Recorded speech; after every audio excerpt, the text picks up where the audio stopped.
देहू गांव की सुबह हल्की धुंध में लिपटी हुई थी। संत तुकाराम अपने घर के सामने एक छोटे से चबूतरे पर बैठे थे। उनके पास उनका पसंदीदा वीणा था, जिसकी धुनों में भगवान विट्ठल की भक्ति घुली रहती थी। उनके भजनों से गांव के लोग जागते थे और यही उनकी दिनचर्या थी। लेकिन उस दिन कुछ अलग था। गांव के कुछ प्रभावशाली लोग उनके खिलाफ साजिश रच रहे थे। ये वे लोग थे जिन्हें तुकाराम का गरीबों की मदद करना, जात पात के बंधन तोड़ना और हर किसी को भगवान के नाम का महत्व समझाना पसंद नहीं था। उनका मानना था कि तुकाराम उनकी सामाजिक व्यवस्था को चुनौती दे रहे हैं। उस दिन गांव के प्रमुख व्यक्तियों ने तुकाराम को घेर लिया। तुकाराम, तुम गरीबों को मुफ्त अनाज क्यों देते हो? तुम्हें पता है कि यह अनाज हमें दान के लिए दिया गया था। तुम्हारी भक्ति दिखावा है। तुमने खुद के लिए बहुत सारा अनाज छुपा लिया है। तुकाराम शांत खड़े रहे। उनकी आंखों में विनम्रता और चेहरे पर करुणा थी।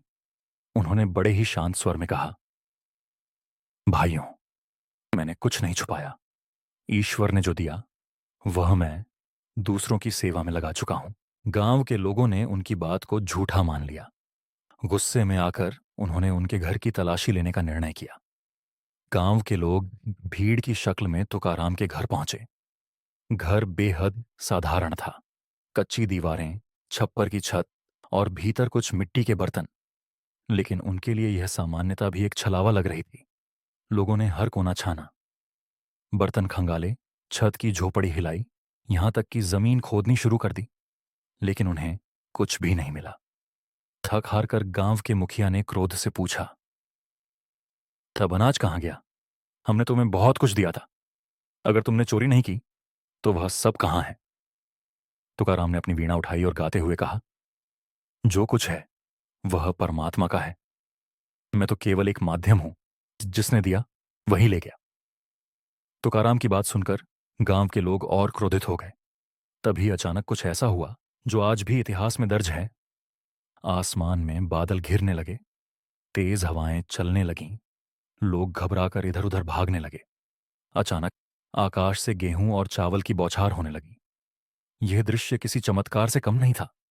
अनाज की यह बौछार तुकाराम के घर के चारों ओर गिर रही थी, मानो भगवान खुद गवाही दे रहे हों कि तुकाराम निर्दोष हैं। गांव के लोग घुटनों के बल गिर पड़े। वे तुकाराम के चरणों में झुकते हुए बोले, हमें क्षमा करें, हमने आपको गलत समझा। आप तो सचमुच भगवान के दूत हैं। तुकाराम ने सबको उठाया और कहा, यह सब ईश्वर का न्याय है। मैं तो केवल उनका एक सेवक हूं। जब आप दूसरों की मदद करते हैं तो यह खुद भगवान की सेवा होती है। उस दिन से तुकाराम के विरोधी भी उनके शिष्य बन गए। गांव में जात पात, ऊंच नीच और द्वेष का अंत हो गया।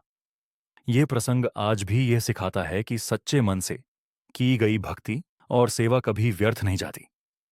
यह चमत्कार सिर्फ भगवान की भक्ति और सच्चाई की शक्ति को साबित